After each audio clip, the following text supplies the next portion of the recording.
Welcome to the Alcohol Free Life podcast, brought to you by thesoberclub.com. I'm Janey Grace. This is for you if you've quit the booze or you'd like to, or maybe you're just sober curious. I'll bring you tips and motivation without any judgment, and there'll be inspiration from experts, quit-lit authors, and sober heroes. Hey, and welcome to the podcast. Happy Christmas, just a few days away. I don't know how you're feeling. It's so mixed, isn't it, this time of year? It is so... I don't know, it kind of shines a spotlight on whatever might be going on. So if things are tough for you, Christmas just feels so much tougher. And if things are going well, maybe it is all sparkly. I don't know. There's usually a few bits of stress and a few arguments thrown in there somewhere, isn't there? For me, it's a whole year since my mum died. She died on the 19th last year. So, it's a really emotional time. And I know so many people who've lost loved ones at Christmas. It's just so difficult not to kind of burst into tears the whole time. So my heart goes out to you if that's, the situation that you're in. And of course, there's loads of people on their own, and there's something about loneliness at Christmas as well. Anyways, on a happier note, if you are a Sober Club member, we've got a Christmas Eve meetup online. So it'd be lovely to have you drop in on that. Think about joining us if you haven't already. It's, it's not expensive. It's so cheap. But it's so, so low cost, but it's really high value. So do check that out if you'd like some support and connection and accountability and masses of stuff around optimum well-being. And for the show today, I thought I'd share yet more tips. We've done so many tips and ideas, but I've gathered a few little things together in a blog post. So I thought I'd share a few of those just for those people who want the last minute little bits of motivation across the Christmas period, across the next few days, and that Twixmas bit, that bit between Christmas and New Year, which is just always weird.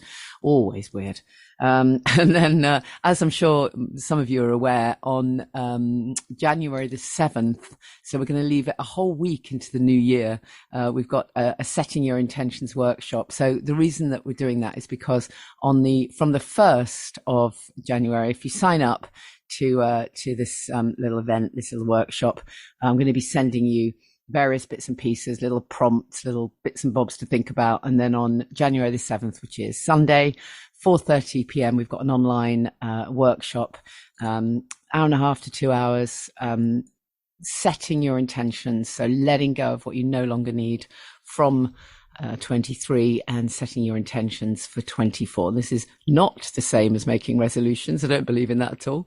But it's really just looking ahead in detail, in depth, manifesting what it is you want for the future.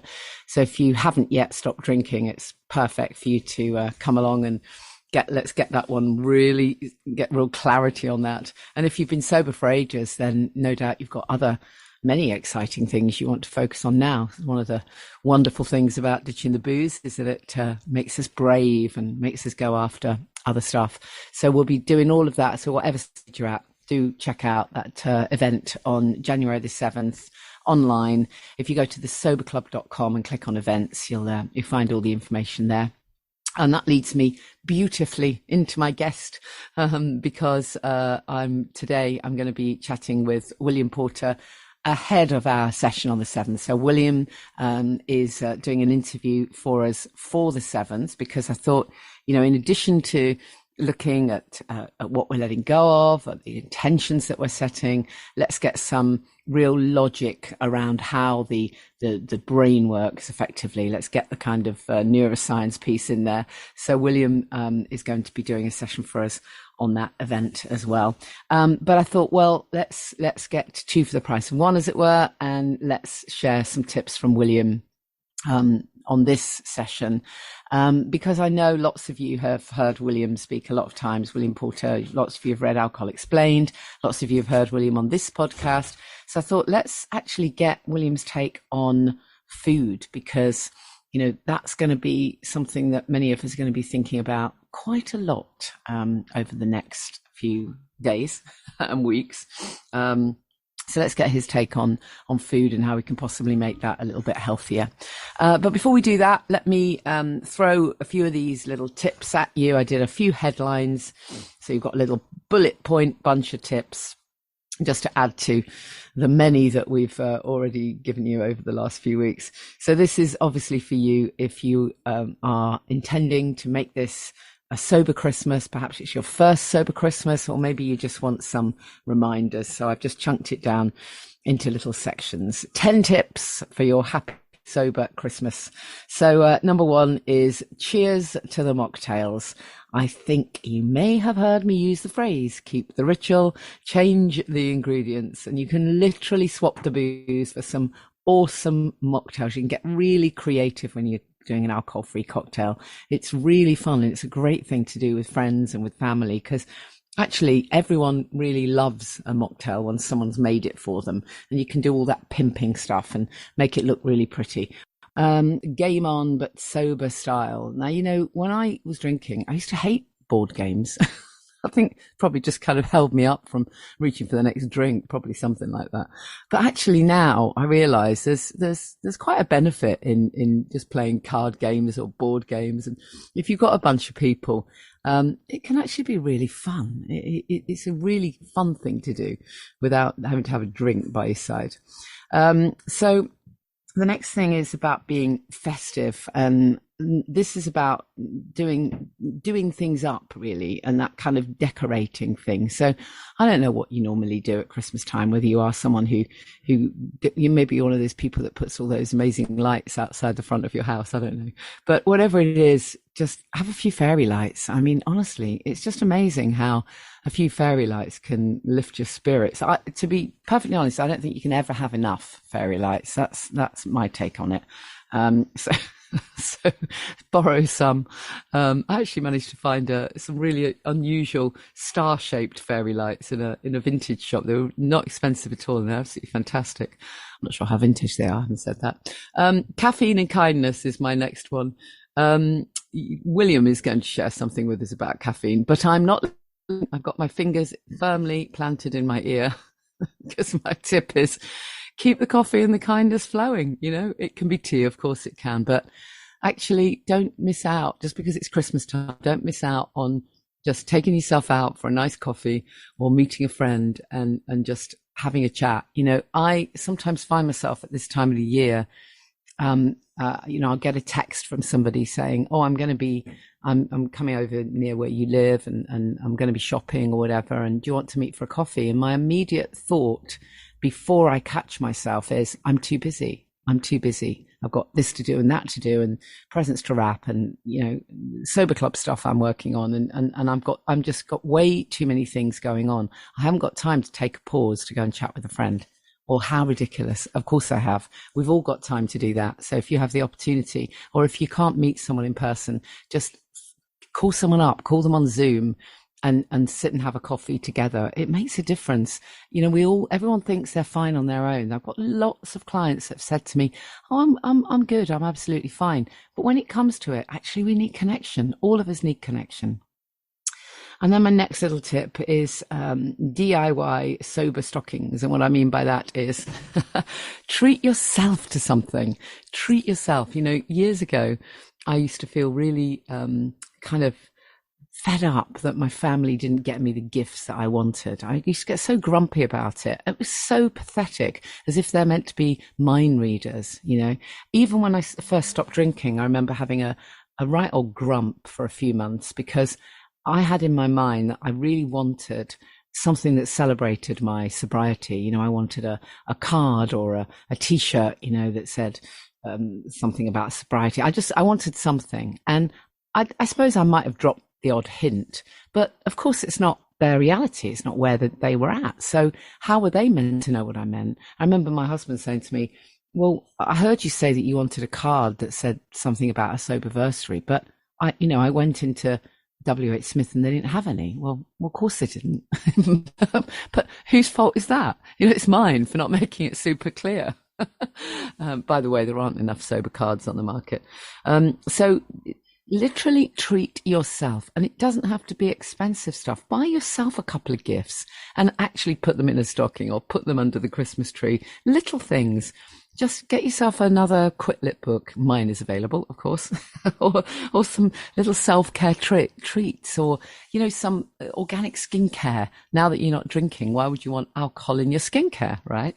Just treat yourself. It can be something really tiny, but treat yourself. Don't wait for everyone else to do it. You're meant to love yourself, right? I know most of us don't, but let's at least create it till we make it.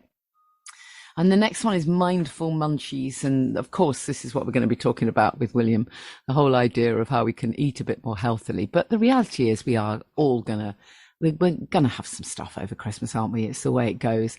But just think about those sugar swaps, when you pop the dates in the freezer. Of course, there's loads of them at this time of year. Pop the dates in the freezer. They taste great. They taste like little truffly, chocolatey thingies. And, you can make lots of really fantastic guilt-free recipes. You really can. Just simple little things. I've got a great blog on the Sober Club called Christmas Treats. So have a look at that. It's got some really nice ideas for munchies that are not difficult to make. But they're just swaps. They still hit the spot, but they're just swaps, because as William, is going to share with us, when you eat too much absolute rubbish, you just don't feel good. So why would you do that? We're not drinking alcohol. We want to feel good. So just, it's about balance, right? Of course you're going to eat too much. So am I, but it's balance. Let's just throw in some good stuff as well. And then tech timeout is one that I've popped down in this blog post. And, this is going to be the one that's the hardest for me. That's the truth of it.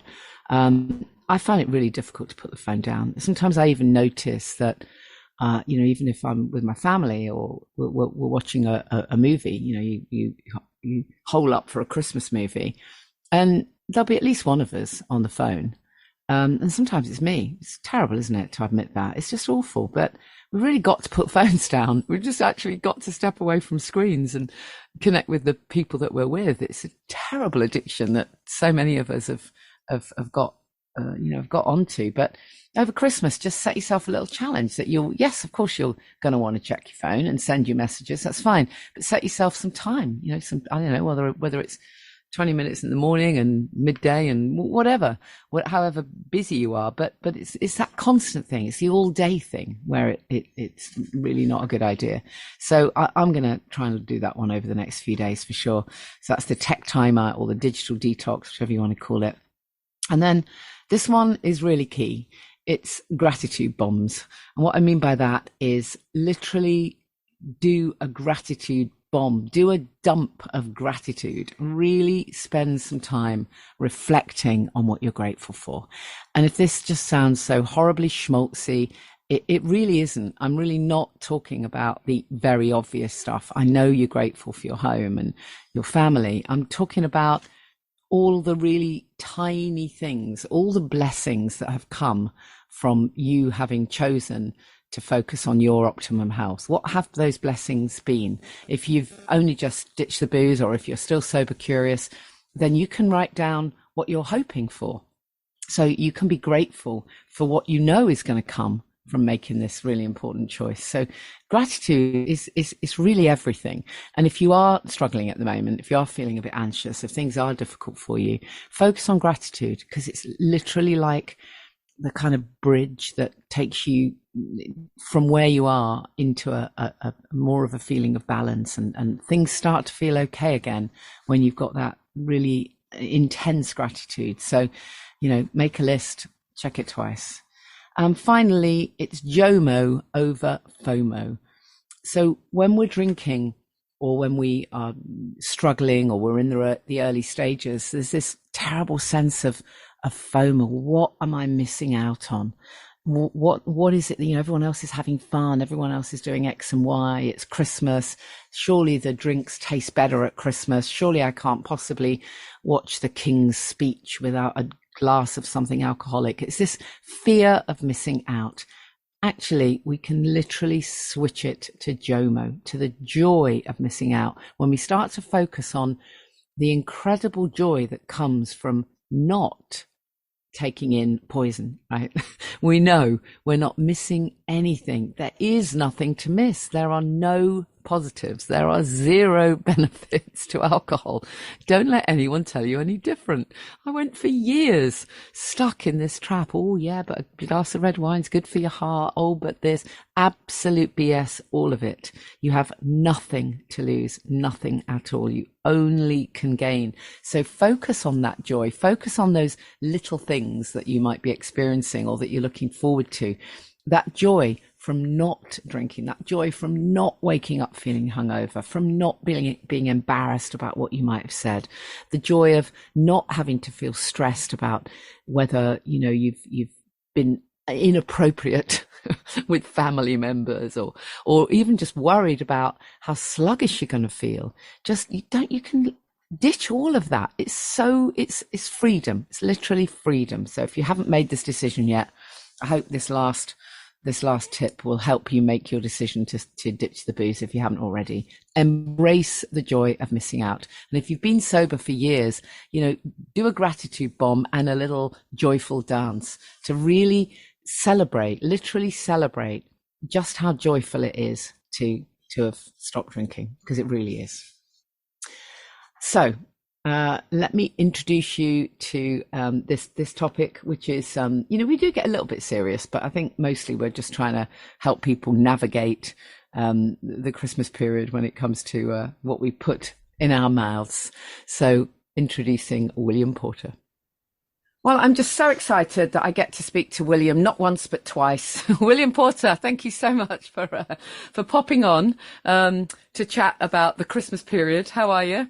I'm very good, Janey. No, thank you for inviting me. It's great to be here again. Yeah, I mean, I think lots of people listening to this podcast will know your stuff. They'll have read your books, I'm sure. They'll have probably heard you on this podcast and many others. And some Sober Club members, of course, know you very well because you've done some great sessions for us in the Sober Club. But, you know, we're all it's a different time, isn't it? We're all in a different place. So I don't think it hurts to hear some of this stuff again. You know, I'm sure you don't mind sharing some. It's a bit like an artist when you've got that, you know, you've got your massive hit, but you know, the audience want to hear it, don't they? So you're just going to have to keep doing your hits. As long as people aren't getting bored with it, that's fine. Of course not. But just in case there is somebody who's new to the podcast, just give us a really super quick kind of potted history, you know, of your story and what led you to write these brilliant books. Yeah, so I started drinking when I was 14, drank best part of, or in fact more than a quarter of a century, and I stopped drinking, in fact, so February 2024 will be my 10-year soberversary. Oh, wow, fantastic. Yeah, so how amazing. I was drinking when I think it was 38 I stopped. And it was, so I was a binge drinker, so I was drinking more and more and more when I was drinking, and it was getting more and more unwieldy. And I got to the point, it was quite a low point, to be honest. I sort of crawled out of sort of a drinking session where I've been drinking all day, every day, because I used to wake up, drink, fall asleep, wake up, drink again. I think I've been drinking for about 5 days. I've not been into work. My wife and kids had left. I sort of came out and looked around and there was no one else in the house. So it was quite a low point for me. And at that point I thought, I can't keep doing this at all. And so that was my last drink. And then for you, you know, unlike me, you have a very analytical mind, and for you it was really important, wasn't it, to do the kind of, rather than just go, I think I'll feel better if I stop, you really got into the research and the reasoning behind it all.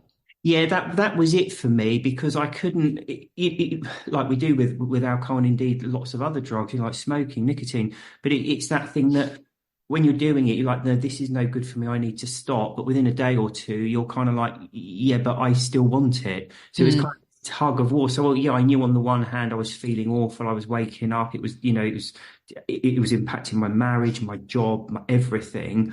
But on the other hand, I couldn't quite envisage life without it. I was thinking, well, what's Christmas going to be like without a drink? What's it going to be like going on holiday without a drink? How will I deal with stress without a drink? So I really just wanted to understand it fully, because it was kind of like, felt like I was swaying backwards and forwards all the time between sort of wanting to stop and then wanting to continue. and almost just wanted to do a real drains up with it and just think, hang on, what is this? And why is it I'm going through this? And why do I keep wanting to go back to it? And like you say, just really analyze it and understand it. And that's really what led to your series of books, because you wanted to share those findings. And I think what's just so helpful for people is that when they get that logic piece really nailed, then when you layer on the motivation, you've got sort of something to base it all on. I mean, would you agree with me that we do need both? You do need the motivation, but it helps if it's underpinned by that logic, isn't it? Yeah, I think the more you can throw at it, the better. You almost can't have too much, and what works, some people more on the logic, some people more on the motivation. Everybody needs a bit of both in different amounts, but you get, like I say, the more you can get of everything, the better. Yeah, absolutely. So I think most people have heard a lot of the stuff that you talk about around alcohol, but we haven't had that many conversations about your diet and fitness book and where food fits into it all. So I thought, as we're all going to be hitting this period of eating too much, basically, let's just dip into a few of those kind of principles. I mean, I'm sure they absolutely do link with alcohol anyway, don't they? A lot of it is actually overlaps. Would you agree? Yeah, I mean, so I mean, 10 years ago plus, I was, as you know, I was in the parachute regiment, so I was pretty fit. And actually I'm fitter now and I'm slimmer now than I was then. And a lot of that came from actually stopping drinking. Yeah. I know it's fascinating, isn't it? I mean, I think we all forget how unbelievably unhealthy drinking is. We so many people focus on diet, but they forget the alcohol piece. I mean, I remember having girlfriends who used to they wanted to be thin. And so in order to be thin, they would just practically, they would just down their body weight in alcohol. They just have God knows how much alcohol, but not eat. I mean, oh my God, how unbelievably unhealthy is that? At what price being thin, if you even are? Yeah, because of course we hear about the beer belly anyway, don't we? Yeah, and the problem with that, not to get too technical, but it actually makes the alcohol more addictive. Yeah. One of the things that makes a drug addictive is how quickly it gets into your bloodstream. If it goes into your blood really quickly, you get that immediate hit. It makes it very much more addictive. And of course, if you're drinking on an empty stomach, that alcohol's hitting your bloodstream that much quicker. So people are far more likely to get into difficulties with alcohol if they're doing that, if they're not eating properly and drinking. Yeah, absolutely. So for anyone who hasn't read Diet and Fitness Explained, I mean, how would you sort of sum up the basics if you have to kind of, share what it is in a few sentences? Oh, gosh. It was a similar approach to alcohol. It was kind of trying to understand, because to me, it always seemed odd because, like you look at animals and they eat what they're supposed to eat. And they, obviously there's some animals that have body fat on them, but that's for a reason, like seals, to keep them warm. But most animals are slim. They don't have this weight problem that we have. And it seemed odd to me because, most people kind of know that fruit and vegetables are good for you. And, your burgers, your pizzas, your chocolate and all that is bad for you and make you fat. But we seem genetically disposed to want to eat the bad food. And I couldn't quite get my head around that. It's almost like if you had a species of animal that just wanted to eat, I don't know, arsenic all the time, something that's not good for them. So Diet and Fitness Explained was more about kind of understanding why we're attracted to junk food, fast food, and why we tend not to be so attracted to sort of fruit and vegetables and healthier food. And to do that, a lot of it's kind of based on my own analysis of like how it makes me feel, how like flavors, taste, texture when we're eating, how it feels when we've eaten something. Because I think I've mentioned this before, but I think our bodies actually speak to us in quite a loud voice, but we can become very accustomed to tuning that out. Yeah. Like with alcohol, if you stop and you eat a bit more consciously and you think, well, okay, what does this actually taste like? How does it make me feel? Your body is actually telling you what you ought to be eating. Yeah, absolutely. That's so very true. And, it's interesting, you say that we as humans, we're gravitating towards, this rubbish effectively. But the only reason we're able to do that is because it's available and it's such a big part of our society. If you track it back to other cultures or many, many years ago where all of this crap was not available, people ate healthier. I mean, Yeah. people ate healthier in wartime, didn't they? We often hear that. Yeah. I'm Yeah. not suggesting that, anyone wants to go back to, Cold War. rations, of No. course, but actually people ate less. They ate seasonally, not because they were trying to be trendy, but they ate organically, in inverted commas, and seasonally, because that was what was in their garden or in their local allotment. Yeah, they were growing it And themselves. there were Yeah. no strawberries being flown in, so it wasn't a No. case of, so they ate seasonally, which of course is good for us. Mhm. And they ate what was grown, what was within their food miles, as it were, Yeah. locally. They Yeah. ate, locally sourced, and it was organic because it simply didn't have the bloody chemicals that are Tip all put on over it. stuff now. Yeah, And exactly. and kind of everything kind of changed. I don't know. Would you say late? I don't know, 60s, 70s definitely was when an awful lot of food became not food. It just Yeah. became manufactured produce that isn't really food. No. Yeah. Yeah. Yeah. So, a lot of it is, it's a little bit like with alcohol in a sense. It's because it's bloody everywhere, because ultra processed foods and absolute crap is everywhere. It's very difficult to go against the tide and not eat that, isn't it? It is, yeah, and you hear, like I heard someone at work today saying he's tries to avoid fruit because of all the sugar in it. Oh, for God's I think, sake, I know. how wrong can you get things? I Yeah, know, but it is hard at this time of the year. I mean, we can't deny that everything feels in excess at this time of year, and there's so many traditions, and well, alcohol is one thing, we know about that, but then you laden on top of that, I can't possibly open presents without 100 weight of Quality Street or whatever, and I can't I can't even take the Christmas tree down unless I've got, a chocolate orange or whatever the hell it is. So how do we kind of keep our enjoyment and our traditions, if you like, and yet, not completely overeat? it is difficult. I think one of the things for me was starting to understand that when you've eaten something, when you're no longer hungry, food kind of stops being enjoyable. You kind of get to that point where you're almost Rather like alcohol, in fact. You're kind of eating it just because it's there. Or certainly I used to get to the point where, there'd be a few chocolates left and I just couldn't leave them. And it was almost like the same thing as craving alcohol. It's just that noise in your head. And the easiest way to get rid of it is just to eat the damn thing. And then you could stop thinking about it. And it's to try and get away a bit from that. And I think for me, it was kind of like understanding that if I've eaten and I'm starting to get full, it's no longer pleasurable. And it's trying to identify, an item of food that's really enjoyable if you're hungry. No item of food is enjoyable if you're full. And, That's the right, goal in life really is to enjoy it, to have a nice time. But if you're overeating, it's not particularly pleasant. It's quite frustrating. Yeah. And one of the big things for me was understanding how that actually impacts sleep. Because as you know, when you stop drinking, you get fantastic sleep eventually. And it's one of the great feelings is to wake up feeling very well rested.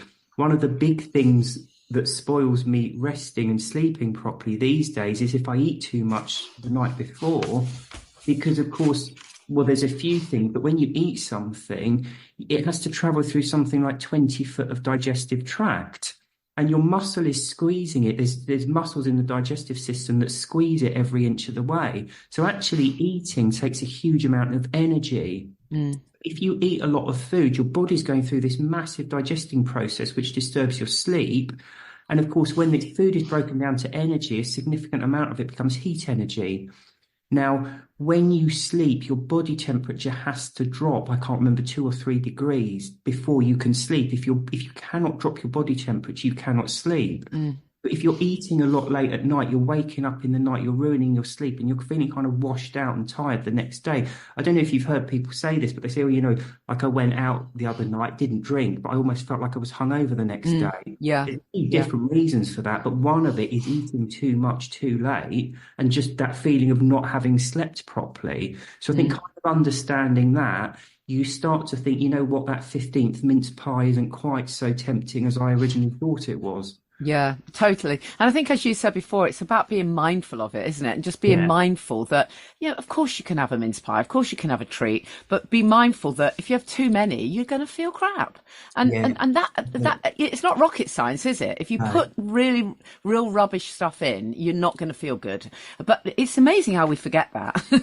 Yeah, and I think the other Actually, thing to note, everybody's going to eat too much over Christmas. yeah, Okay, that's just a given. And you're probably going yeah. to start January thinking I'm a bit overweight and I need to lose the weight.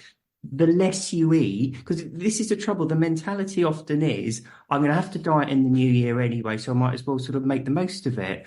But the more you eat now, the harder it is in the new year to you lose the weight because you've got more weight. So Mm. start looking at it a slightly different way. Instead of saying, well, I might as well just eat away because I'm going to have to diet in the new year, start saying to yourself, well, every bit of food I don't eat is making it easier in the new year for me to diet. So if you Mm. start the new year half a stone overweight, that's better than starting it 3 stone overweight. Yeah, and even people who don't need to lose weight or are not thinking about losing weight, for me, it really is the way that food impacts mood that I think Mm, is huge. really, Yeah.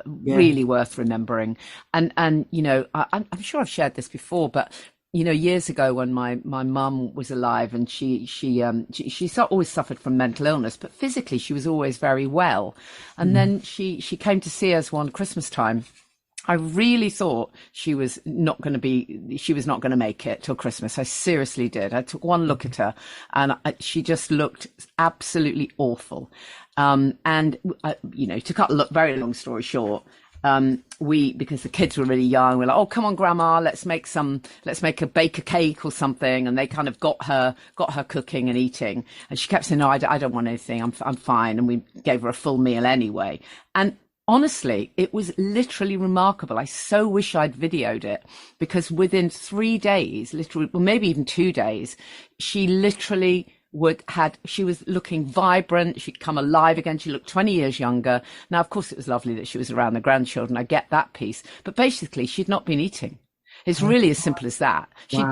been, having half a tin of something and a biscuit. She'd done Yeah. that thing that old people do sometimes, just not nourishing herself properly, Yeah. having a couple of cream crackers or whatever the hell.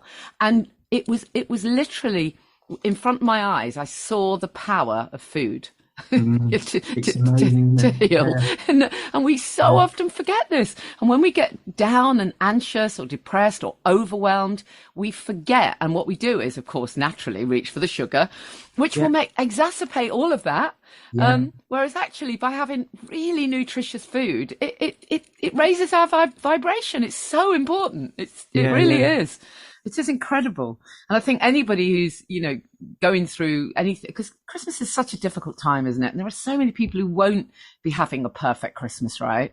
Um, That's, yeah, I you, think you that's know, so true. Yeah. and yet they've still got to eat well. That doesn't mean you have to have 1,000 chocolates, but eat really well, because when you eat well, you don't have the space to put all the rubbish in either. You know? That's very true. Yeah, make sure. Yeah, yeah. Or like we I, were told as youngsters, always eat your vegetables first off your plate. yeah, exactly, exactly. Yeah. I know all of it. I mean, we all know this stuff, as you say, but we find ourselves, going against what we know.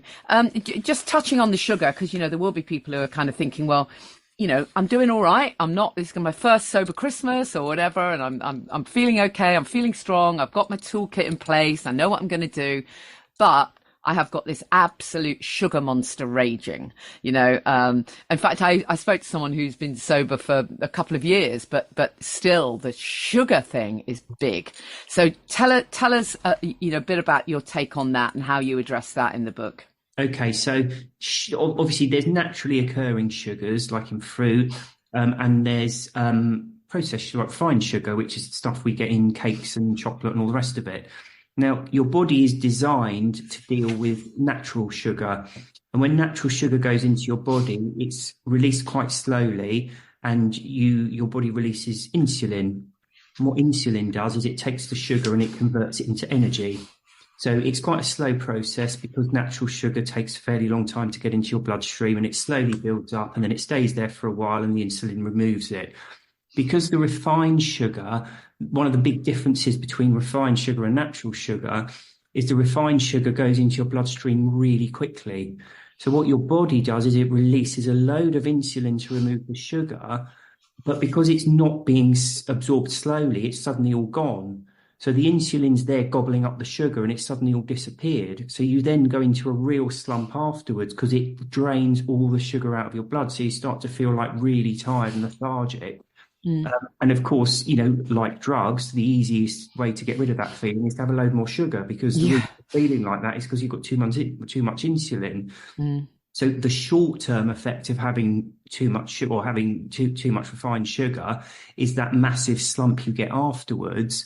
And of course, the long-term effect is diabetes. Yeah. Because what happens is your brain's creating insulin because of this massive sugar intake, and suddenly there's no sugar there, so it starts to get very confused about what to do, and eventually it just gives up and stops producing the insulin because it seems to be causing more problems than it's solving. And that's when you have these massive problems. To go into a little bit more detail as well, unfortunately, or fortunately, depending on which way you look at it, diet drinks don't help. No, absolutely. Don't get me started, William. No. Don't get me started. Because they haven't got sugar in them, they taste sweet. And, your brain triggers the insulin release, not just when it senses a spike in sugar in your blood, but when you're eating something sweet. Yeah, so you actually make the whole problem worse, because it's not even food. So your body does not know what the hell to even do with it. Your brain's producing insulin and there's no sugar actually going into your system. Yeah. God, yeah. So what would your, I know it's, we haven't got hours, but in a couple of sentences then, where do we start? If someone is really got those sugar cravings, I mean, there's lots of things we can kind of do to support nutritionally, but what would your kind of top tips be? I would say try to steer towards natural sugars like fruit. And you might think, oh God, that's, what a horrible idea. But actually, like oranges, strawberries, satsumas, they taste good. There's such a massive range of fruits. It's, it's virtually impossible to think of all the fruits out there. You can't find something you like. And try to steer yourself onto that. Because as I say, there's the two very substantial downsides to refined sugar, is that massive drop you go into. Yeah. Also the long-term health issues it can cause you. I mean, to say nothing of the weight gain, which is obviously another effect. Yeah. And it's, as we were saying before, isn't it? When you actually pause and remember just how awful it made you feel, you can become much more mindful of knowing what's good for you.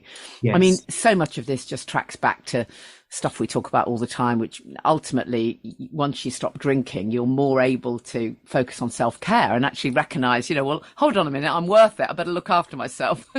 When we're drinking, we don't care about ourselves, right? No, but when we stop, because, why would if I want to take care of my body, why would I want to keep piling in yet more toxins? Yeah. And alcohol makes it very, very hard to control what you're eating, because it is an appetite stimulant. It makes you hungry. Yeah. And it may seem people often kind of struggle with that, because they think, well, how can it be an appetite stimulant when it's a sedative? But the answer to that is because your body takes up a lot of energy to digest, you're naturally triggered to be hungry when you're sat down and resting. That's why when the adrenaline kicks in, you're exercising, whatever, your appetite goes down, people aren't hungry. It's when they sit down and rest. So when you take a sedative, a drug that makes you feel really relaxed, it actually increases your appetite. So you take something that's making you falsely hungry. So it makes it incredibly difficult to try and diet if you're drinking. Yeah, absolutely. Well, William, it's fantastic to chat to you. The book is really good. You explain it. Lots of people have heard me say before. I know that I've done a lot around nutrition, but I think that you explain it super well, and you make it really, really clear. So thank you for that. Now, the last time we met, when you did my live podcast, you slipped in right at the end that you were writing a book on stopping caffeine. Oh my God! Please tell me you've ditched the idea. No, it's still a work in progress, Janey, I'm afraid. Oh God! Oh, seriously? You're going to actually take away my one, little vice?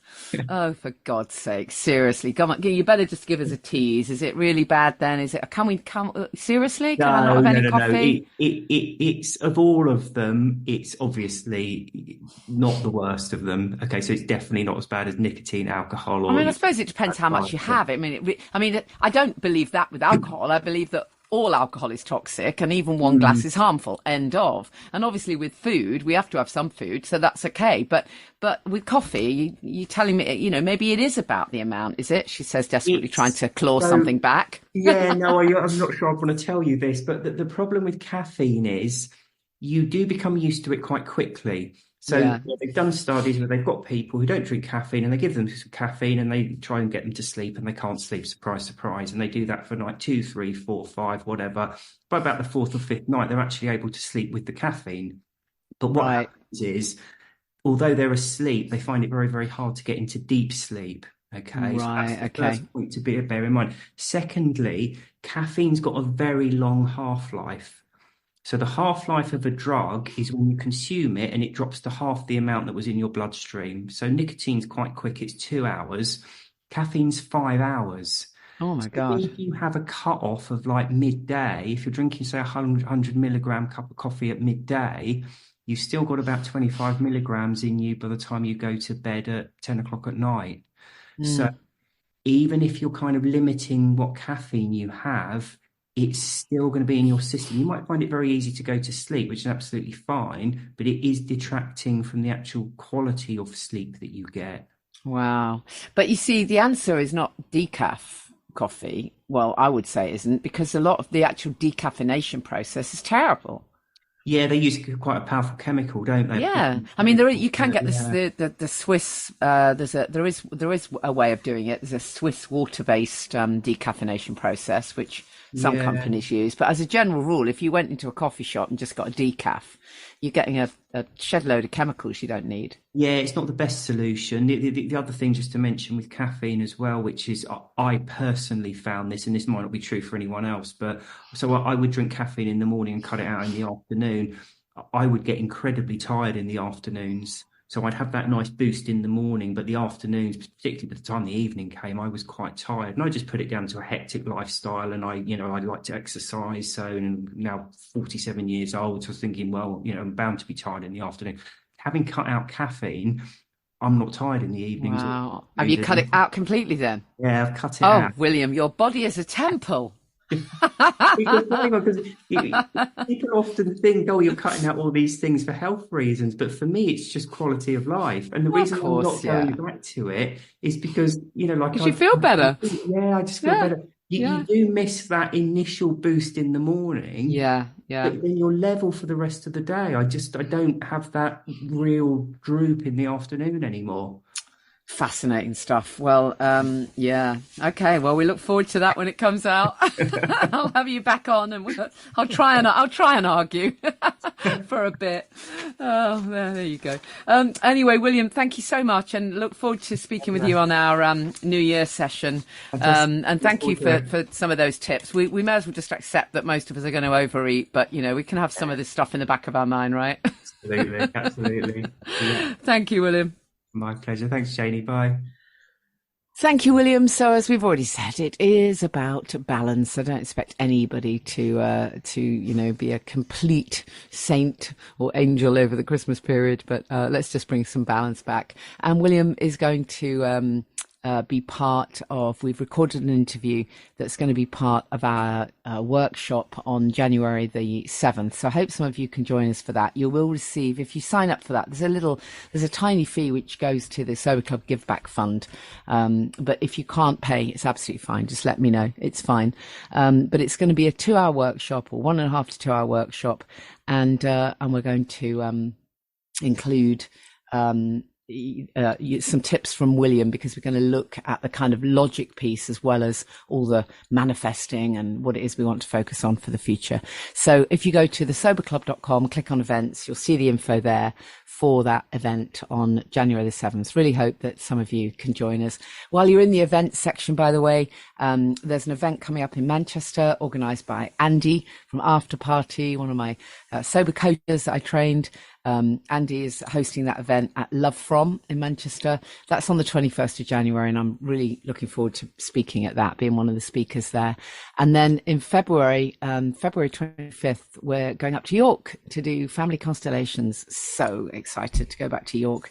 So you can't say I never get up north. I finally am getting out of the south for a bit. So it would be amazing if you want to join us there. There'll be other events announced soon. We're going to have another live podcast recording, and there'll be another retreat on the cards very soon as well. But for now, all that remains is for me to say, just have a wonderful Christmas. Stay connected, please. I know I've said, everyone should think about a bit of a digital detox, but that doesn't mean, you can't connect with us in the Sober Club. You can't drop someone a message. If you're doing this, if it's your first Sober Christmas, tell someone. You can absolutely tell me. Follow me on social media at Janey Lee Grace. I'm easy to find. Drop me a message. I'll hold that vision for you. Have yourself a fantastic Christmas, and I will see you same time next week. Thank you for listening to the Alcohol Free Life podcast, brought to you by the Sober Club. Please rate and review. And if you want support, accountability and inspiration, and you want to live your best life without the booze, check out thesoberclub.com.